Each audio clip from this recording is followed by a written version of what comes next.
सर्वे भवन्तु सुखिनः, सर्वे सन्तु निरामया, सर्वे भद्राणि पश्यन्तु, मा कश्चित् दुःखभाग् भवेत्. This is what we all pray to the God when we talk about our wellness. That is why, for spreading out of awareness and behavior change through yoga, in collaboration with Ministry of Ayush, UN agencies and other stakeholders, ASSOCHAM has decided to initiate awareness of yoga. The conference aims at helping the society at large and individual in particular to take up yoga in lifestyle and help people all over to lead a longer and healthy lives. The Illness to Wellness, the Yoga Way, will actively promote highly cost-effective best buys, physical exercise and healthy diets. So now, to initiate with this beautiful program of Illness to Wellness, I would request Dr. B.K. Rao, the Chairman of National Council of Healthcare and Hospitals, ASSOCHAM, and ex-Chairman Sargangaram Hospital, to kindly present the welcome address. Please welcome him with your round of claps.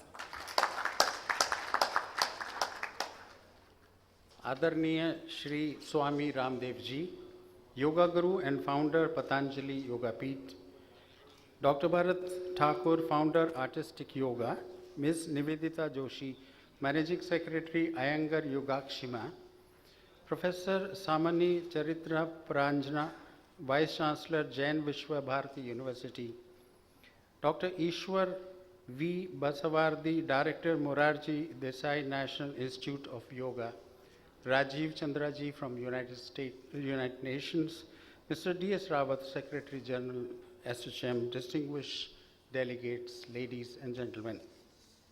It's a matter of pride for all of us to have such a distinguished galaxy of luminaries from the world of yoga today to attend and bless this occasion, which is the conference cum exhibition on illness to wellness, the Yoga Way.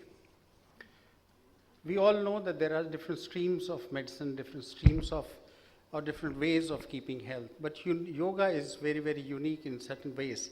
One of them is that it plays the role both as a preventive role as well as a promotive role. So unlike many other streams of medicine where these two are distinct streams, yoga is a conglomerate of all that matters for those who want to stay healthy.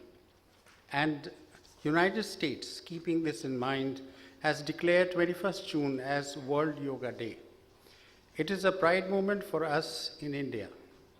Honorable Prime Minister Shri Narendra Modi ji, during his visit to the United Nations this September, reiterated, let us work towards adopting an International Yoga Day.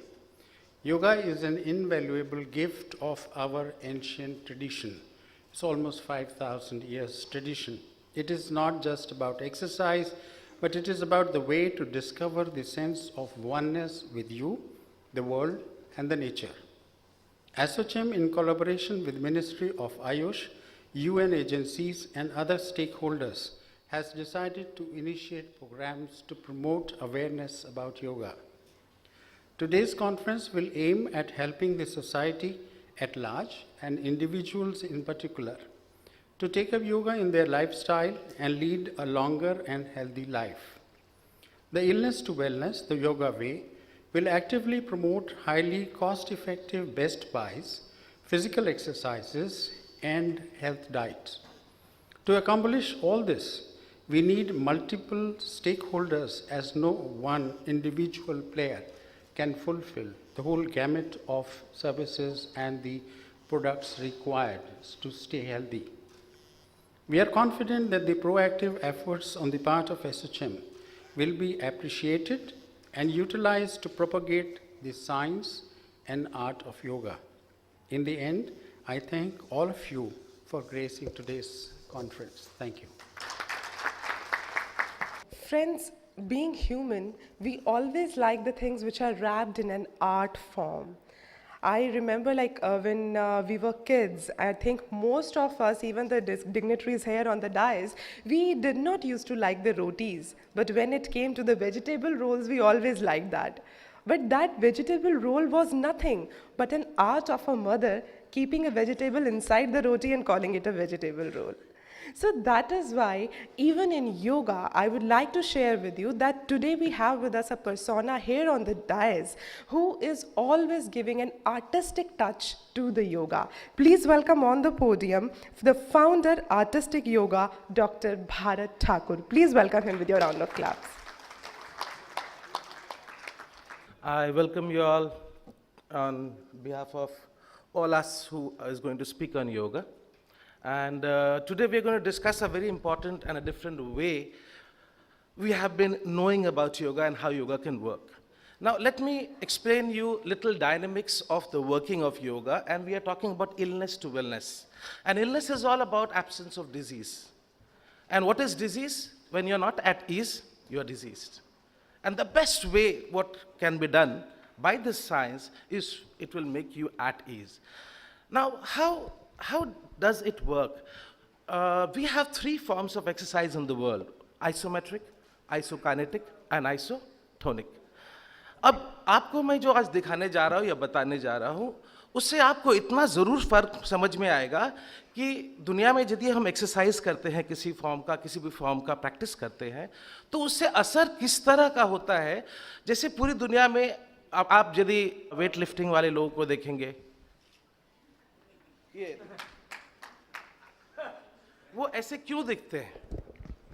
जब कभी आप isometric exercise करते हैं, isometric exercise का मतलब होता है, ये होता है एक डंबल को हमने ये लगाना शुरू कर दिया। अब ये एक एक्स्ट्रा वेट है बॉडी को, so what will it do? It is going to increase your number of muscle fiber as well as increase your number of capillaries attached to the muscle fibers. So in return it will bring in muscle atrophy.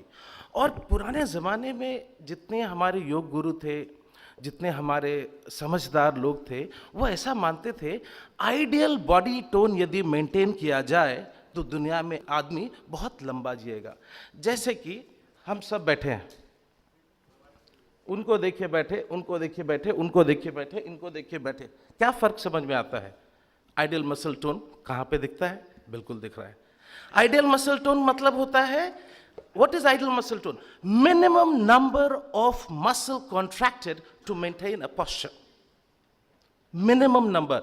और यदि आप यूं कर ले body को, तो आपका कितने मसल्स कॉन्ट्रैक्शन में रहेगा? You will age faster. The research on all the best athletes on the world, दुनिया में जितने बड़े बड़े एथलीट्स हुए हैं, उनका एवरेज डेथ जो है वो 56 साल है। हम जिससे अपना हेल्थ के बारे में जानकारी लेते हैं, जिसको हम डॉक्टर कहते हैं, average doctors age is 62 years. और यदि आप देखेंगे कि दुनिया में जो बुढ़े होके 122, 125, 130 साल में मरते हैं, उनमें वो क्या राज है जो औरों में नहीं था। एक बहुत अच्छा रिसर्च हुआ है on the field of people who have died above 110, and a beautiful info has come out of them, and that is they have always done something physically which is not extreme physical in nature. For example, why yoga covers up more than any other form of exercise? So I told you there are three forms of exercise: isometric, isotonic and isokinetic. क्योंकि America थोड़ा समय से आगे ज़्यादा सोचता है, तो उन्होंने आइसोमेट्रिक मतलब जब कभी आप एक्सरसाइज करेंगे आपका मसल्स जो है छोटा और बड़ा होगा। दैट मीन्स मसल, ये जो मान लीजिए हम बाइसेप कर्ल कर रहे हैं, तो इस तरह जब करेंगे तो मसल कॉन्ट्रैक्ट होगा, इस तरह जब करेंगे तो मसल स्ट्रेच होगा। इसको एगोनिस्ट बोलते हैं, इसको एंटागोनिस्ट बोलते हैं। तो जब इस तरह का डेवलपमेंट होने लगा, तो कई लोग जब शुरू में जब एक्सरसाइज बहुत फेमस होने लगा, लोग अच्छे अच्छे मैडोना जैसे बॉडी दिखने लगा, तो लोगों ने समझा कि नहीं, मसल टोन पे काम करना चाहिए, and then they started developing another machine. उनका ऐसा मानना होने लगा कि जब हम ऐसे एक्सरसाइज करते हैं तो ये जब हाथ नीचे जाता है तो ये वेस्ट ऑफ टाइम है, क्योंकि पीछे का मसल कॉन्ट्रैक्ट नहीं हो रहा है। So American developed another technology called isometric. उसमें क्या है, the amount of load you will pull, the same amount of load you have to press. So agonist and antagonist muscle developed together, and again it became a huge lump of body. Whereas yogis have talked about isostatic exercise. यदि शरीर में कहीं भी कोई फर्क आना है, कहीं भी एक जैसे स्ट्रक्चर में, शेप में, लुक में, इंटरनल ऑर्गन्स में यदि फर्क लाना है, तो उसके लिए बहुत ज़रूरी है कि मसल्स को कॉन्ट्रैक्शन, स्ट्रेच या टोनिंग जैसी कोई एक्सरसाइज दी जाए। और यदि आप अपने ही शरीर का वेट से करेंगे तो कभी मसल एलोट्रोफी नहीं होगा। सब कहते योगा चित्तावृत्ति निरोधा ततो द्वंद्वादि नाभिघात, बड़े बड़े सूत्र हैं वो, और मैं आपको आज योग को बहुत सरल तरीके से सिखाऊंगा और आप हमारे साथ रिपीट करेंगे थोड़ा सा। बोलिए, योग चित्त वृत्ति निरोध। अब ये पतंजलि क्या कह रहे हैं? इसमें कहां है आसन, इसमें कहां है प्राणायाम? और क्या पतंजलि जैसे विचारक को पूरे योग को समझाने में वहां पर ना फिजिकल एक्सरसाइज, ना प्राणायाम, ना क्रिया, ना बंध, ना मुद्रा, और वो योग का पूरा सूत्र आ जाता है। योगा चित्ता वृत्ति निरोध। Yoga is the process by the help of which we can stop all the modifications of human mind. तो जब पतंजलि जब शुरू करते हैं योग को बताना, तो वो सीधा माइंड को अटैक करते हैं, वो फिजिकल बॉडी की बात ही नहीं करते। और यदि आप पतंजलि योग सूत्र करेंगे तो 100 से 1 है वो। योग एक ऐसा साइंस है जो भिखारी से महात्मा बना देता है आदमी को। दुनिया में आप हिंदू हैं, मुसलमान हैं, सिख हैं, ईसाई हैं, कोई भी धर्म के हैं, दुनिया में आज तक कोई धर्म बना नहीं जिसमें योग का इस्तेमाल नहीं किया हो। या तो आसन हो, प्राणायाम हो, क्रिया हो, बंध हो, मुद्राएं हो, या यम नियम हो। बुद्धा है तो यम नियम यूज किए, सब के सब। यहां तक कि आप देखेंगे, यदि मैंने मोहम्मद की बात कर रहा हूँ जो इतने बड़े फ़कीर थे, जो जिसने इस्लाम का पूरा इस्टेब्लिश किया है, उसमें भी देखेंगे कि जो आप नमाज पढ़ते हैं उन नमाज में सिर्फ 4 आसन ही तो है। उन्होंने बोला 5 बार करो बेटा, नहीं तो इंडाइजेशन हो जाएगा। और वजू है, शरणागत मुद्रा है, वज्रासन है। तो देखिए कहीं ना कहीं सब जगह सोच गया है। Everywhere, the thought process is already there. There is no spiritual science exists in this galaxy which has not used yoga as a base to propagate what they think will be good for human genesis. तो अब यदि हम लोग खाली, अब योग के बारे में थोड़ा सा जो पतंजलि की बात कहने वाली है कि योगा चित्तवृत्ति, यदि हम लोग खाली बैठते हैं कभी भी, और इस खाली बैठे हालत में योग कहता है कि yoga is the process by the help of which we stop the modifications of human mind. यदि हम खाली बैठे तो मुझे क्या हो सकता है? और पतंजलि की गहरी सोच को देखिए कि सिर्फ वही 5 चीज होता है, छठा चीज नहीं होता। Right knowledge, wrong knowledge, imagination, sleep and memory. फिर पतंजलि कहते हैं वृत्तयः पंचतयः क्लिष्ट अक्लिष्ट। बहुत साइंटिफिक है, बहुत सिस्टमैटिक है, बहुत आसानी से इस साइंस को सिखाया है। मैं अपने गुरुदेव के साथ 14 साल हिमालय में 4 साल की उम्र से 18 साल गुरुदेव के साथ रहा, योग सीखा।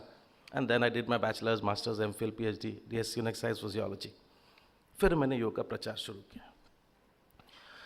वृत्तयः पंचतयः क्लिष्ट अक्लिष्ट, कि ये जितने भी वृत्ति हैं वो आज नहीं, कल नहीं, परसों दुखदायी होंगे, वो दुख का विषय बनेगा।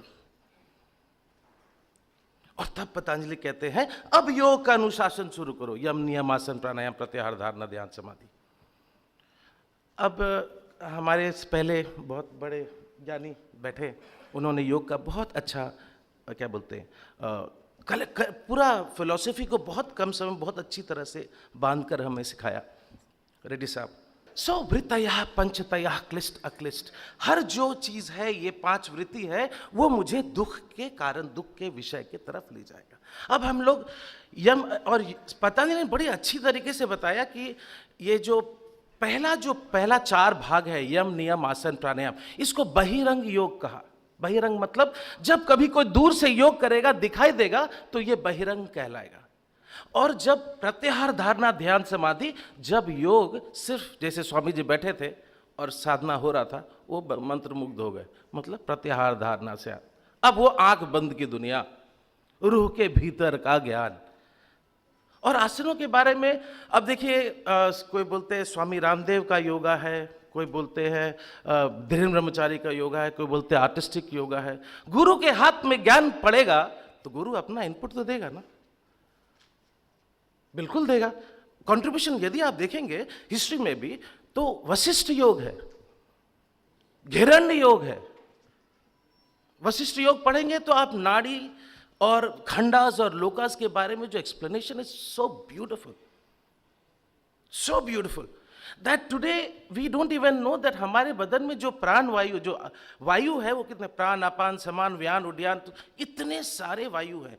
और जब प्राणायाम की बात करते हैं तो उस किस तरह से प्राणायाम अपने शरीर को असर करता है। आसनों के बारे में थोड़ा सा 2 मिनट लूंगा आसनों के बारे में बताने में। आसन है क्या? स्थिरः सुखम आसन। फिर वही गलती कि मैं एक टांग को सर पे रख रहा हूं तो सुख कहां मिल रहा है? अब एक टांग सर पे लगा दे तो सुख तो दिखाई नहीं दे रहा है। तो क्या पतंजलि गलत कह रहे? नहीं, नहीं। योग के आसनों को 3 भाग में बांटा उन्होंने। Cultural asanas for relaxation, asanas for meditation. 84 lakh योनि और 84 लाख आसन है। 84 लाख योनि और 84 लाख। आप 84 लाख आसन इसलिए प्रैक्टिस करो ताकि वो जो 4 पोस्चर है मेडिटेशन का, वो सिद्ध हो जाए। उस पे आप 2.5 घंटा 2 घंटा 32 मिनट जब तक योगी एक आसन में नहीं बैठता है, वो आसन सिद्धि नहीं होता है। तो बॉडी में जो योग प्रैक्टिस कब तक करें हम आसनों का प्रैक्टिस, उसका भी खंडन है। यदि आप एक पैर को यूं रखे थोड़ी देर, तो थोड़ी देर में हिलने लगेगा। इसलिए हिलता है क्योंकि उसमें अभी कंपन बाकी है,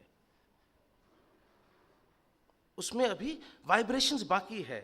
और जैसे ही आसना जय हुआ, शून्य हो जाता है आदमी, बिल्कुल ढीला हो जाता है। तो आसन इसलिए करते हैं ताकि हम वो 4 पोस्चर, सबसे योगी हैं, यदि इन्होंने संन्यास लिया है, बिल्कुल वो सिद्धासन करते होंगे। मैंने संन्यास नहीं लिया है, मैं पद्मासन करता हूं। सिद्धासन, पद्मासन, वज्रासन, सुखासन, ये 4 आसन करने के लिए ही 84 लाख आसन हैं। और अब ये बताएंगे कि सब बोलते हैं this has different form, that form. योग योग रहेगा। और इसीलिए बोला प्रयत्न शैथिल्याम अनंत समाप्तिभ्याम। You have to practice asanas effortlessly by fixing the mind beyond. कोई भी योग का ज्ञान हो, यदि ये सूत्र के भीतर नहीं है तो वो योग नहीं है। और आसन करे तो क्यों करे? आसन इसलिए करे ततो द्वंद्वाद नाभिघात, ततो द्वंद्वाद नाभिघात। आसन करने से मस्तिष्क का जो द्वंद्व है वो दूर हो जाता है, तो इसलिए आसन किया जाता है। इसलिए यम नियम के बाद आसन आया, फिर प्राणायाम आया, प्राण जोड़ायाम। प्राणायाम के बारे में भी बहुत अच्छा समझ है। तस्मिन् सति श्वास प्रश्वास गतिर्विच्छेद प्राणायाम। यदि हम कहते हैं ना, आप इतना बड़ा फिलॉसफी, इतना बड़ा फिजियोलॉजी साथ लिए चलते रहते हैं। कभी आपने ऐसा किया, सांस तुम जरा तखे पे रहो, मैं घूम के आता हूं, साथ चलता है ना। तो पतंजलि कहता है सिर्फ इसके अंदर आप एक अवेयरनेस मात्र डाल दो, सिर्फ आप अवेयर हो जाओ कि आप सांस ले रहे हैं, तो क्या होगा? नॉर्मल आप बैठेंगे तो 12 से 15 बार सांस लेंगे, सोएंगे 30 से 35 बार सांस लेंगे, गुस्से होंगे 45 से 75 बार सांस लेंगे 1 मिनट में, और जब अवेयरनेस डाल देंगे 1 से 2 बार सांस लेंगे। And yoga philosophy says your age is equals to number of breath. The effect of yoga, the benefit of yoga is so immense. Like for example, यदि अब ये देखिए कि यदि हम कोई आसन कर रहे हैं, यूं होता क्या इससे? हर जॉइंट के अंदर स्ट्रेच रिसेप्टर्स होता है। हर जॉइंट, जितने शरीर में जॉइंट है उसमें स्ट्रेच रिसेप्टर्स है। वो स्ट्रेच रिसेप्टर्स बताता भैया ज्यादा स्ट्रेच हो रहा है, और इसके रिएक्शन में ब्रेन को जाता है, उस स्ट्रेच रिसेप्टर्स का ब्रेन मेडुला ऑब्लांगाटा को बोलता है भैया कुछ करो। और उस सिलसिले में ये जो पिट्यूटरी ग्लैंड है 2 हार्मोन सिक्रेट करता है, सार्टोनिन और रिलैक्सिन, दोनों ग्रोथ हार्मोन है। इसलिए बहुत योग के प्रैक्टिशनर्स को देखेंगे 90 साल का भी है तो जवान दिखता है। So if taught well, this will be the largest export of India, the biggest export of India. The next generation will want to become a yoga teacher instead of becoming a school teacher, an engineer or a doctor. I thank you all for giving me the opportunity to talk, because the big daddy is here, let him talk.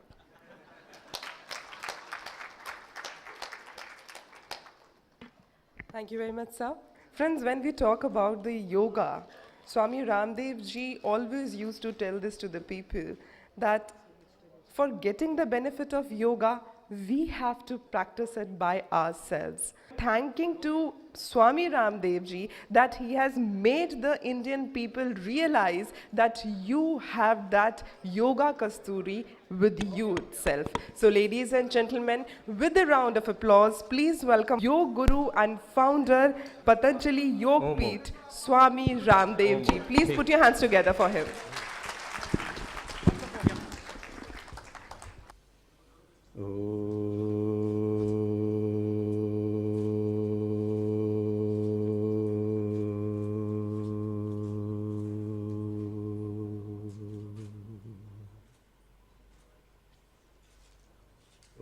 सतो मा सद्गमय तमसो मा ज्योतिर्गमय मृत्योरमा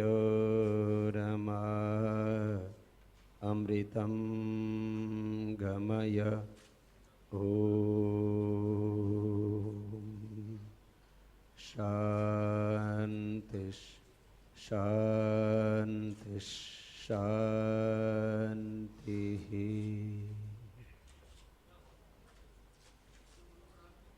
एसोचैम के पहले programme में जब मैं आया था तब विषय था नैनो टेक्नोलॉजी, और तब मैंने एक बात कही थी, प्राण is the nano technology of modern medical science. आज दवाइयों में हम नैनो टेक्नोलॉजी में जा रहे हैं, तो उसमें हम इस तरह के एस्थमेटिक रोगियों के लिए पंप्स बना रहे हैं कि वो उसके जाके रेस्पिरेटरी सिस्टम को थोड़ा फैला दें। रेस्पिरेटरी सिस्टम के फेलियर से किसी की मौत ना हो, क्योंकि हार्ट फेलियर से जितने रोगी मरते हैं उससे ज़्यादा रेस्पिरेटरी सिस्टम के फेलियर से लोग मरते हैं।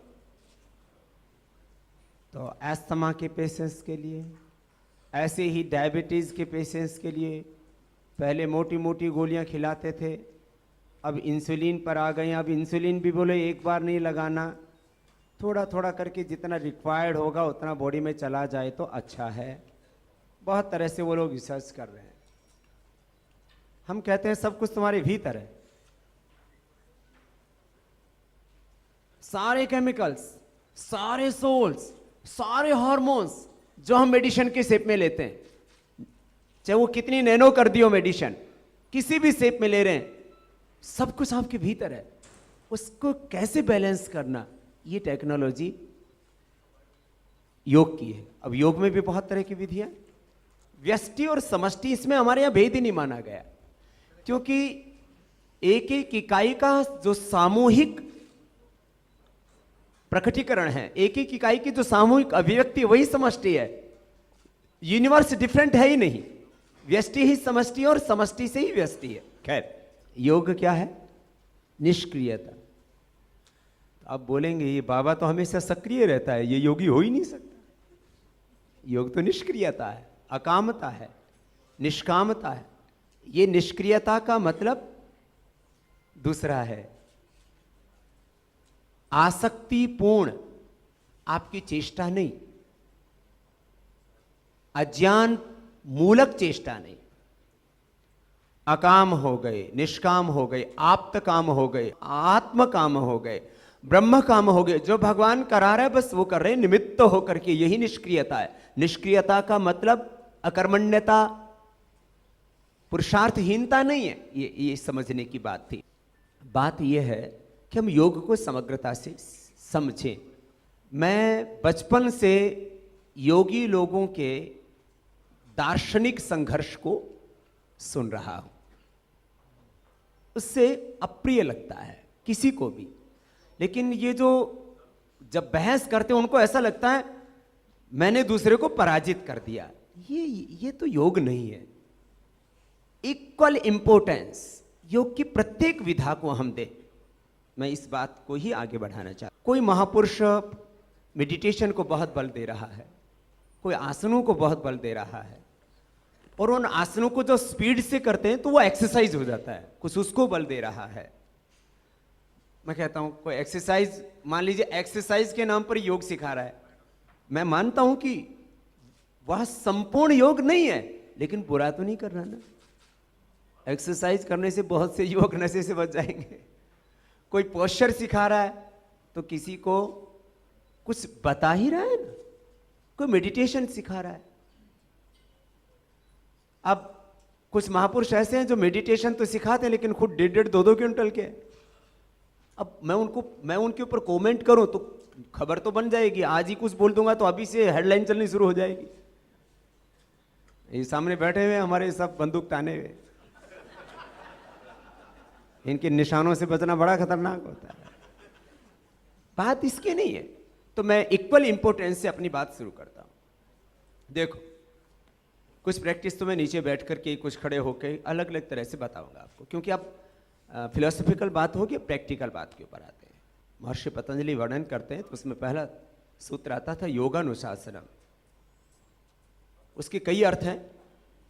बहुत से लोग सोचते हैं कि बाबा रामदेव आसन और प्राणायाम और अभी मैंने मेडिटेशन को भी अभी और ज़्यादा रूप में शुरू किया, तो करीब 1 घंटा मेडिटेशन भी अभी मैं करवाने लगा हूँ।